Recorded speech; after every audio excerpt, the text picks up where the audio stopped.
My name is Julian Reyes, and I was 31 years old when my mother canceled my birthday 3 days before it happened. Not because someone was sick, not because of any real emergency, but because my younger sister had manufactured another crisis at the exact moment the attention was finally supposed to land on me. "We're canceling your dinner," my mother said the second I picked up. "Your sister needs us." Behind me, a case of wine sat unopened on the counter. 40 place cards waited in their envelopes. I'd already paid the restaurant deposit, hired a photographer, and arranged cars for relatives who'd sworn they'd finally show up for me. "What happened this time?" I asked. "She had a fight with her fiancé. She's a wreck." My father texted before I could even respond. "You're the steady one. You'll understand." That sentence had erased graduations, a promotion, 2 holidays, and every milestone I'd ever earned. But this time I'd already seen the sabotage coming. Days earlier, my sister had complained that my dinner was too much. Then suddenly, she announced she was falling apart and needed the whole family around her. I didn't cancel the restaurant. I signed the reservation over to a shelter downtown, packed one bag, closed the account my parents still had access to, and drove north toward the lake house my grandfather had left behind. My family assumed I'd cool off and come back. They had no idea what I was about to find in his papers. They had no idea why my mother had spent 20 years training me to accept second place. And when they chose my sister again, they never got back the life they built on top of me. 10 years later, one final recording forced all 3 of them to look at exactly what that choice had cost. Before I tell you what was waiting in that lake house and what happened after I disappeared, tell me where you're watching this from tonight and what time it is where you are. I want to know how far this one travels. The lake house sat 4 hours north of Burlington, at the end of a gravel road my mother always called unsafe and pointless. Growing up, she discouraged me from going there unless the whole family came along. She said my grandfather, Desmond Hale, was stubborn, secretive, and stuck in old feuds. But he was the only person who never once called me steady when what he really meant was convenient. Desmond died 8 months before my canceled birthday. According to my mother, he left behind a sagging cabin, a stretch of overgrown shoreline, and years of unpaid property taxes. She kept suggesting we sell the land to a developer and split whatever was left between her, my father, and my sister, Camille. Whenever I asked to see the estate paperwork, she said the lawyer was still untangling complications. I believed her, because believing her was easier than admitting my own mother might be hiding something from me on purpose. When I pulled up to the lake house that night, the porch light was already on. A man in a dark coat stepped out as I parked, and for one ridiculous second I thought it was my grandfather waiting for me. Instead, he introduced himself as Marcus Delaney, Desmond's estate attorney. "Your grandfather said you might show up right after your 31st birthday," he told me. I almost laughed. He predicted the dinner would get canceled. He predicted your mother would find a reason you couldn't celebrate it. Marcus led us into the house and led me to Desmond's study. His reading glasses still sat beside an unfinished crossword. A photograph of me at 19, standing in his workshop holding a half-built canoe, sat framed on the desk. The polished family portrait my mother displayed on every wall of her own house was nowhere in sight. Marcus set a folder in front of me. Inside was Desmond's will, signed 2 years earlier. He'd left the lake property, 40 acres of shoreline, and a controlling stake in Hale timber and land to me. Not my mother. Not my sister. Me. The assets were worth millions. A resort group had already tried to buy part of the shoreline, but Desmond had turned them down flat because it would have ruined the water. Instead, he wanted the land turned into a boat building and craft school. The kind of place I used to dream about during the summers the first spent in his workshop, hands full of sawdust. "There's one more condition," Marcus said. "You take full control on your 31st birthday. Until then, your mother held temporary administrative authority." My stomach dropped. What did she do with it? He opened a second folder. For nearly 2 years, my mother had been pulling money out of the estate's operating account, labeling the withdrawals as maintenance, legal fees, emergency repairs. Most of it had actually gone to Camille's rent, her debts, her retreats, a failed skincare line, and a deposit on a wedding venue she'd booked despite not technically being engaged yet.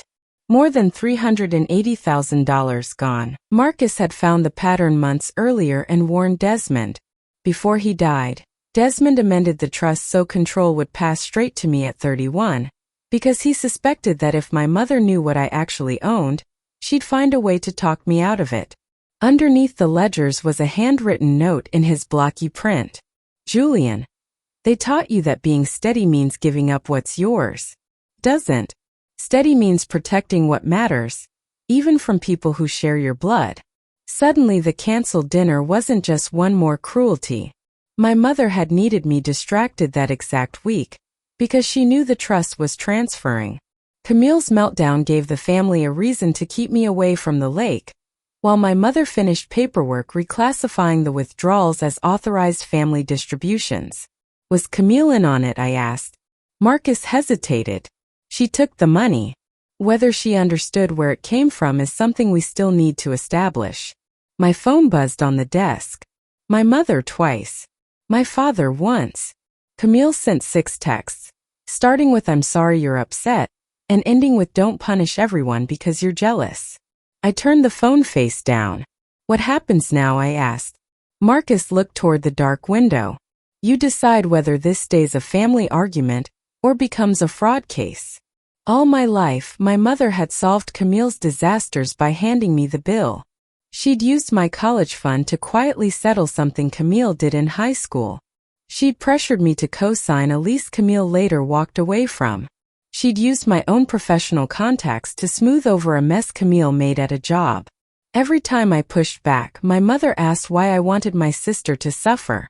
Sitting in that study, I finally landed on the better question. Why had everyone assumed it should be me instead?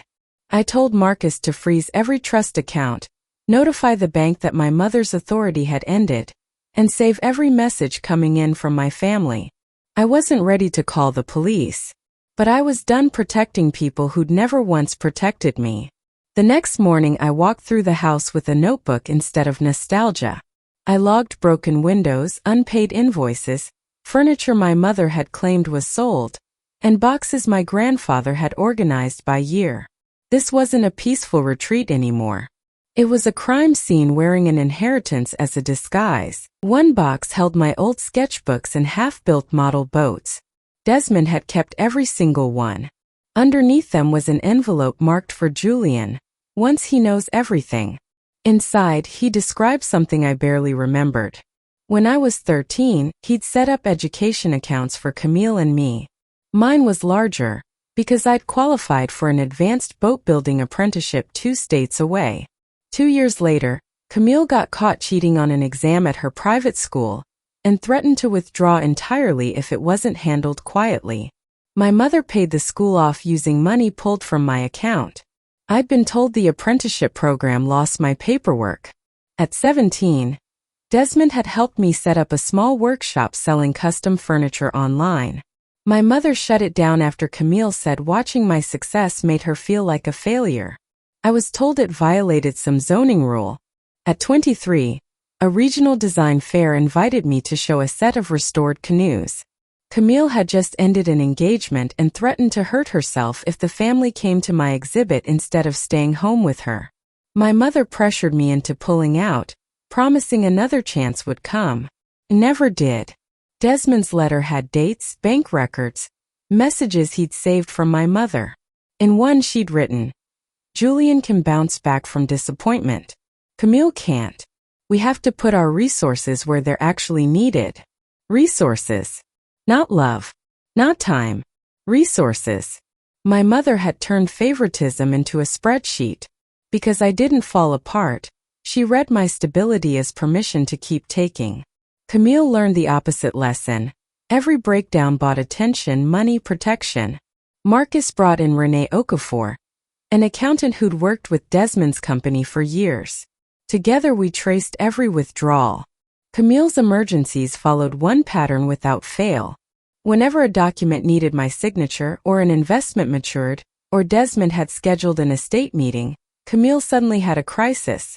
A car accident with no police report, a medical bill with no invoice, an eviction notice from a property my parents secretly owned. One recovered email told the whole story. 3 days before my birthday, Camille had written to our mother, "Are you sure this will actually work? She already paid for everything." My mother answered, "She'll be upset, but she always comes back. Once she signs the new authorization, we can pay the account back later." Camille wrote, "And if she asks about Grandpa's company?" My mother replied, "She doesn't know she owns it." I stared at that line until the words blurred together. Camille had known. This wasn't just another cry for attention. It was a planned distraction, time to pressure me into signing away voting control of my grandfather's company, while I was too exhausted from grief and guilt to read the fine print. If it had worked, a development group's new offer for the shoreline would have gone through. My mother could have sold the land, quietly replaced what she'd stolen, handed Camille a windfall, and still looked like the responsible one. Desmond's protected shoreline would have become vacation condos, and the workshop I used to dream about would have vanished with it. My first instinct was to expose everything immediately, but revenge delivered too soon is just a warning shot. I wanted them to keep acting exactly the way they always had, certain I'd come back, apologize, and sign whatever they put in front of me. So I answered my mother's next call. "Julian, thank God. We've been out of our minds." "I needed some time," I said, making myself sound tired instead of furious. "You scared your sister half to death. She thinks you hate her." "I don't hate her." My mother exhaled. "Come home this weekend. We'll do dinner.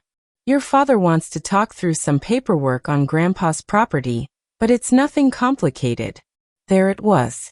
Not one word of apology. Not one question about where I actually was. Just the paperwork. "I'll think about it," I said. "Julian, we're your family." For 31 years those 4 words had locked me in place every single time. That night, they sounded like a confession instead. Marcus advised me not to confront anyone until the accounts were fully secured. Renee spent 2 weeks reconstructing every transfer.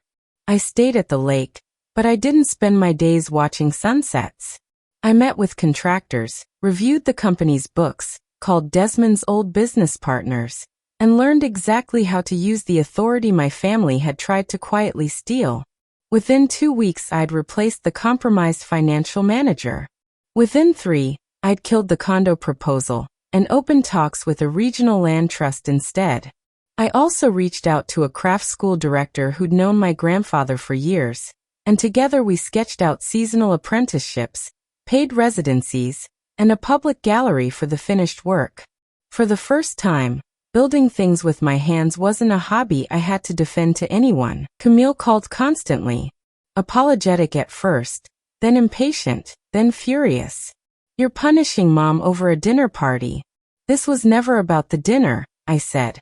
"Then what is it about?"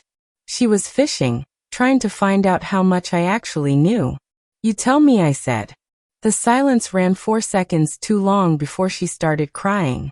That sound used to flip a switch in me automatically. This time I just remembered her email. She already paid for everything. "You don't care what happens to me," she whispered. "No," I said. "I've just stopped believing something has to happen to me instead." I hung up and blocked the number. The next chapter of my life didn't start the night I drove to the lake. It started the moment her tears stopped running my life for me. 6 weeks after my canceled birthday, I drove back to my parents' house in a plain gray suit, carrying a leather folder. Marcus waited in a car down the block. Renee had already sent copies of the financial evidence to an investigator, though nothing formal had been filed yet. I wanted one last answer before deciding how far this had to go. My father opened the door and pulled me into a hug. "There's my steady boy." The phrase almost made me turn around and leave. Inside, my mother had staged a birthday redo, a grocery store cake under 32 candles, because she explained, "We can just celebrate a little late this year." Camille sat at the table without makeup, in an oversized sweater clearly chosen to make her look fragile. For a moment it almost worked. My mother squeezed my shoulder. My father poured wine. Camille apologized for needing support at the wrong time. Then my mother slid a document beside my plate. Let's just handle this before dessert. It just lets me keep managing Grandpa's property until the estate's finalized. I opened it like I'd never seen a word of it before. My father wouldn't meet my eyes. Did you read this? I asked him. Your mother understands the finances better than I do. That wasn't my question. Camille shifted in her seat. Why are you making this so hostile? I looked at her. When did you find out Grandpa left the company to me? Her face changed instantly. My mother answered for her. Nobody knows exactly what your grandfather intended near the end. He wasn't himself. He passed 3 separate evaluations the year he amended that trust, I said.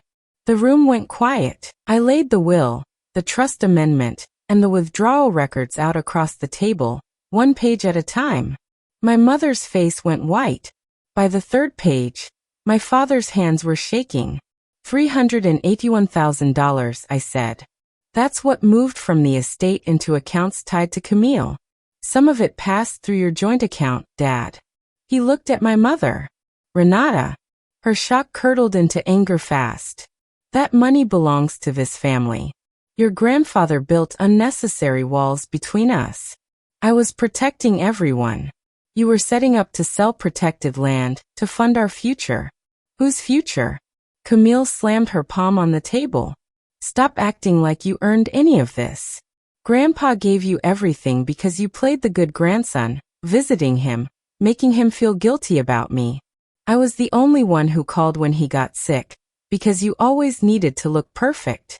There it was, the resentment underneath every single emergency. Camille didn't just want support. She wanted proof that anything I built could be taken from me too. My mother stepped between us.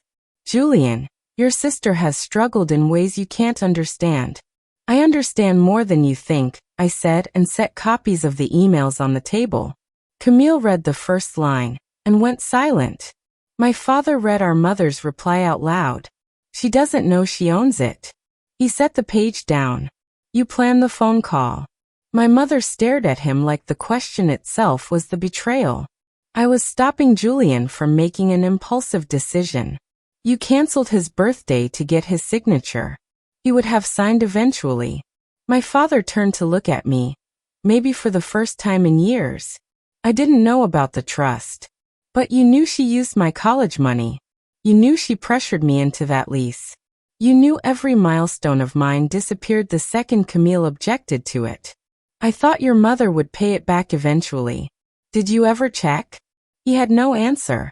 My mother started gathering the papers. This has gone far enough. You're emotional, Julian. We'll talk once you've calmed down. I put my hand flat on the documents. No. Tonight you listen. I told them the accounts were frozen. My mother's authority was over. The land sale was dead, and every piece of evidence had already been preserved somewhere else. Then I gave them 2 options. Return every dollar that could be recovered, drop every claim against the estate, hand over complete financial records, and sign a written admission, or I'd authorize a formal fraud complaint. My mother laughed. You'd send your own mother to prison? No, I said. Your choices might. Camille shot up so fast her chair tipped backward. You're destroying us over money you don't even need. That sentence finished off whatever doubt I had left. She wasn't sorry. She was scared, because the money had stopped. What did you spend it on? My father asked her quietly. The truth came out in pieces. A luxury apartment, a leased car, debts, a fake skincare startup, a wedding venue deposit for an engagement that had already fallen apart, because her fiancé had walked away days before my birthday after finding out she'd lied to him about owning Desmond's company. Her crisis was only real because the future she'd stolen was collapsing underneath her. My father walked out without a word. My mother followed him. Camille stood alone next to the overturned chair. You always win, she whispered. I looked at the store-bought cake, meant to prove that harm could be patched up with frosting. No, I said. You were just protected from ever losing. I left the unsigned authorization sitting on the table beside her plate. That night my father called Marcus and agreed to hand over access to every joint account. My mother refused. 3 days later, she tried to move the family house into Camille's name. That single move turned a private betrayal into a legal war. The attempted transfer set off alarms at the bank immediately, since the house had been used as collateral for loans tied to Camille's phantom company. Moving ownership mid-investigation raised fraud flags on its own. The bank froze more accounts. Creditors started asking questions my mother could no longer smooth over. Within a month, the image she'd spent 2 decades polishing began to crack. She wasn't famous, but reputation ran her whole world. Charity boards, fundraising committees, the friend everyone came to for financial advice. It turned out a lot of that generosity had been financed with money that was never hers. Marcus found estate payments routed through 3 charities where she'd taken public credit as the donor. He found transfers that covered fundraisers she personally hosted. When the first charity called her, she blamed an accounting error. When the second asked her to step down, she accused me of running a smear campaign. I hadn't contacted either one. The paper trail did the talking on its own. My father moved into a rented apartment and handed investigators his passwords, tax filings, old messages. Cooperating didn't erase how passive he'd been. But it revealed my mother had kept more from him than even I realized. For years he'd handed her total financial control, because confrontation made him uncomfortable. He called it trust. I called it convenient blindness. One evening he came out to the lake alone. I should have stopped it, he said. Yes. I kept telling myself Camille just needed more support. You knew supporting her always meant taking from me. He looked down. You never fell apart. That doesn't mean I wasn't hurt by it. I understand that now. No, I said. You understand the consequences now. He flinched, but I didn't soften it. Regret after you've been caught isn't the same thing as conscience before it. He handed me an old phone he'd found locked in a drawer. It held years of messages between my mother and Camille. The birthday scheme was only one piece of a bigger plan. They'd also discussed convincing me to move back home by claiming my father was sick, so my mother could install herself as my financial representative. Camille had floated introducing me to one of her ex-fiancé's business contacts, hoping a relationship might talk me into funding one of their projects. In one message my mother described me flatly. He'll resist, then feel guilty. Just give it time. I read every line without crying. My anger had gone cold, less like fire and more like a blueprint. It showed me exactly where the walls needed to go. The next day I had Marcus file a civil suit seeking restitution, my mother's removal from every role tied to the estate, and damages from the attempted house transfer. I also authorized the evidence to be handed to investigators. I never posted anything online, never called relatives to spread the story. Paperwork travels quieter than a public accusation, but it goes further. My mother was served at a charity luncheon. Camille got her papers at the office she'd rented for her skincare brand. By the end of that same week, her landlord ended the lease over unpaid rent. Her car got repossessed, and the wedding venue kept most of her deposit once they found out the reservation had been made using falsified financial statements. She called me from a number I didn't recognize. I have nowhere to go. You can stay with Mom. She might lose the house. She tried to give it to me. Because she loves me. Because she needed to hide it, I said. You're enjoying this. I actually thought about that accusation for a second. Part of me did feel something like satisfaction, but not because she was scared. I felt it because her choices finally belonged to her, and only her. I'm not rescuing you, I said. I'm your brother. You knew Mom was taking money from the estate. I didn't know it was stealing. She said it would be mine eventually anyway. And you believed you'd earned it? Grandpa barely knew me. You barely knew him, I said. She started crying.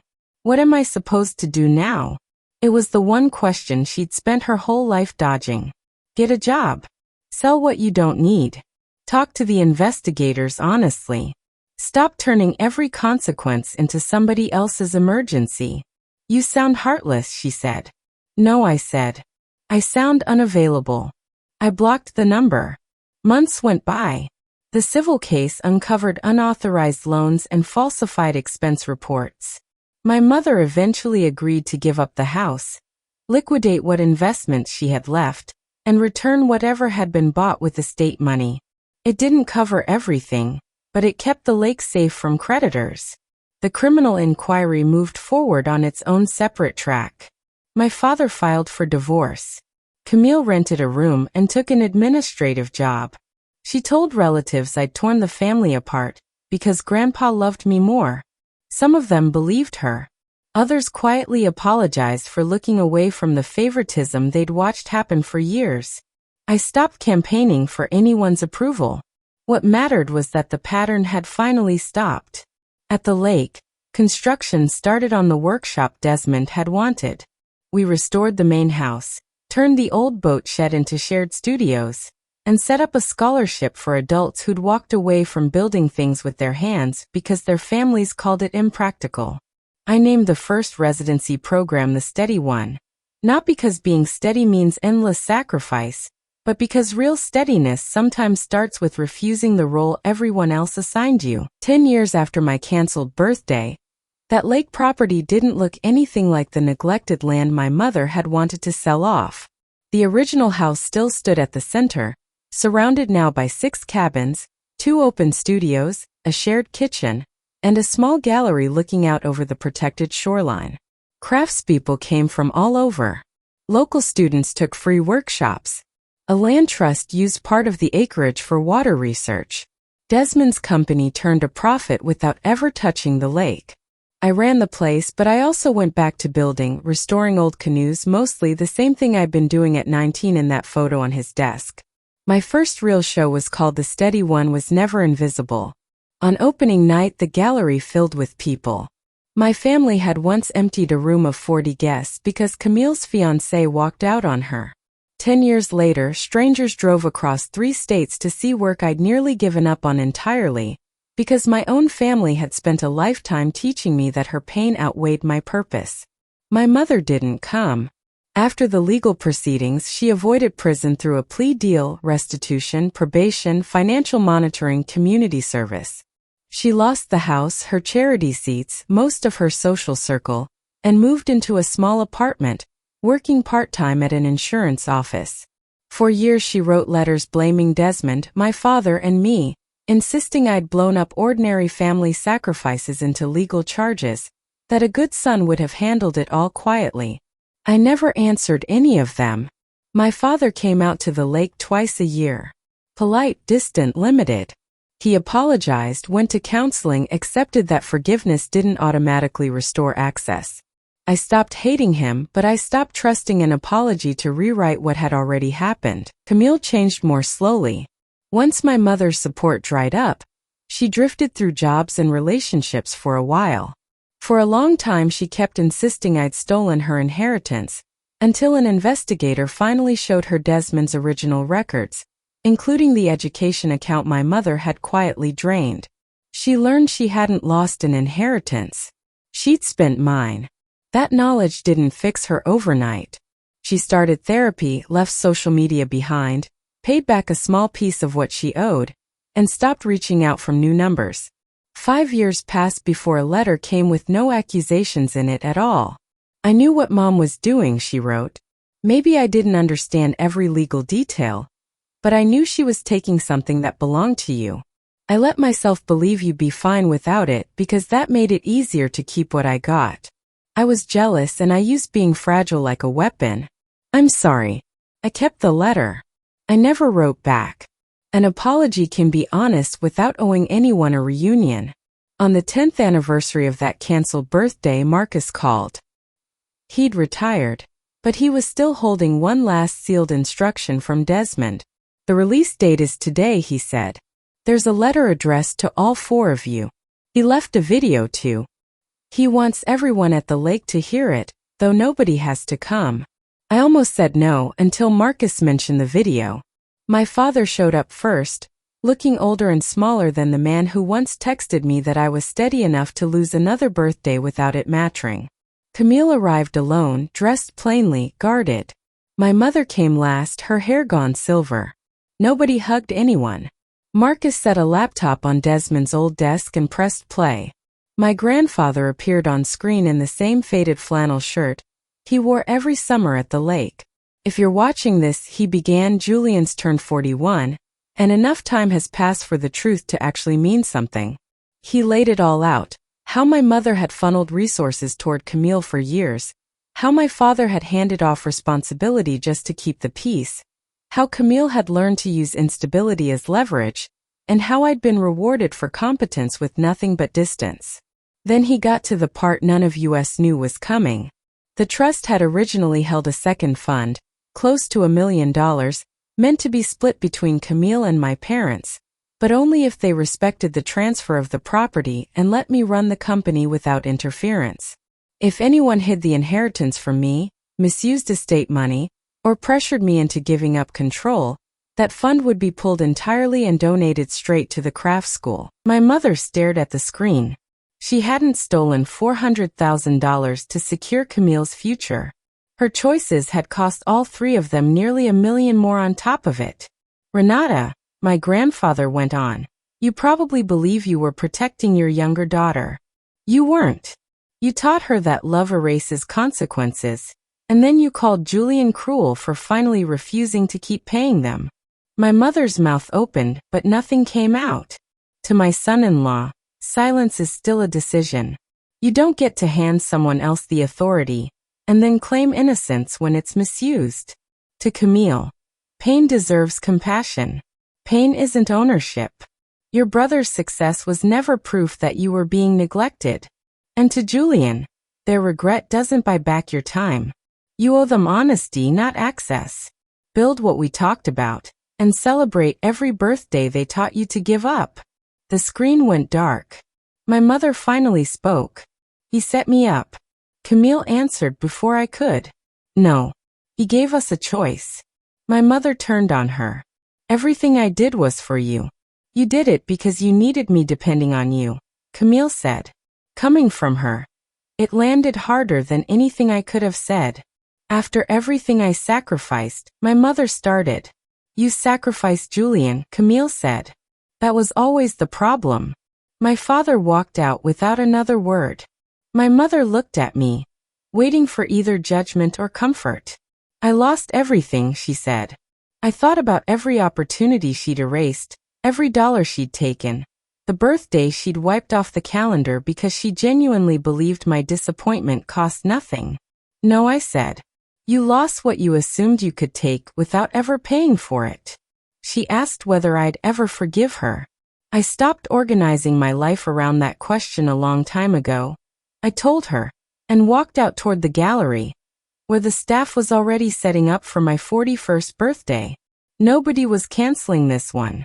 Nearly 200 people gathered by the water that night. Residents put up unfinished work along the walls. Kids pinned drawings to the fence. A local trio played near the restored garden, and former scholarship students came back to talk about the work they'd once been too afraid to chase. A long table sat in the middle of it all, covered in wildflowers.